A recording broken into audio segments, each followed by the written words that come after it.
What's good mga kakampi? Charlie Curtis po, and maraming pong salamat sa pagsama niyo sa akin sa nakalipas na mahigit isang taon dito sa Newswing Weekend, since Balitang Pambansa Weekend era pa lamang sa HBS. At nagpapasalamat ako sa lahat ng mga nakasama ko dito mula sa Balitang Pambansa Weekend era hanggang sa Newswing Weekend era. Maraming salamat sa pagsama niyo sa akin, guys. At sa mga staff ng Newswing Weekend, nagpapasalamat ako. At syempre kay Direk, nakalimutan ko na ang pangalan niya, no? Direk, thank you sa pagbigay niyo sa akin ng kape araw-araw, no? Kahit na medyo antukin na ako sa set, no?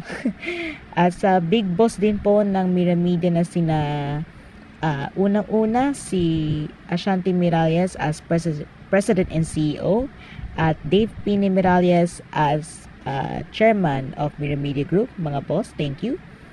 At syempre sa mga kakampi na syempre sa inyo na sumubaybay po sa akin sa nakalipas na mahigit isang taon dito po sa ating Sabado at Panglinggong Balitaan. Sinubaybayin niyo po ang mga ulat na aking kinover sa nakalipas sa mahigit isang taon. Alam ko hindi niyo yun malilimutan. At syempre, miski ako rin, hindi ko rin malilimutan yun. Even yung mga kasama ko sa Newswing Weekend na sina Ana Lay tsaka si Attorney Pen, no? Siguro hindi nila makakalimutan yun. Pero ayun na nga. At simula po sa Sabado o sa mga iba pang mga linggo, no, ay hindi niyo na po ako makakasama sa Newswing Weekend dahil ipagpapatuloy ko po ang aking pagiging weekday or weeknight journal dito sa Flow Media, at syempre sa aking pagbabalik sa pinaka tinutukan yung balitaan na sumasandigan sa buong Pilipinas at sa buong mundo. Kaya abangan niyo yan sa susunod na Lunes. At ayun na nga, sa huli kong pagkakataon, ako po si Charlie Cortez at ito ang Newswing Weekend. Salamat, Charlie, sa isang taon na pagstay mo sa weekend, since Balitang Pambansa Weekend era pa lamang.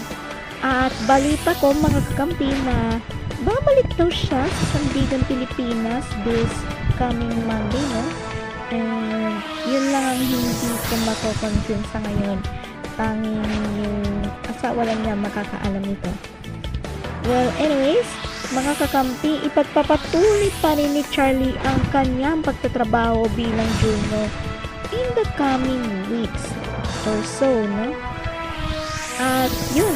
So once again, Charlie, adios and good luck. At yan ang mga pumapagaspa sa balita ngayong linggo. At mga kakampi, 87 araw na lang at Pasko na. Sa mga kakampi natin dyan sa Pangasinan, naimbag at Pasko sa ating lahat. Handang makibalita anumang oras, anumang araw. Mga impormasyong sakto, walang labis, walang kulang. Ito ang Newswing Weekend. Sa ngalan ni Attorney Penelope Roxan, ako po si Annalie Rojas Abelgas.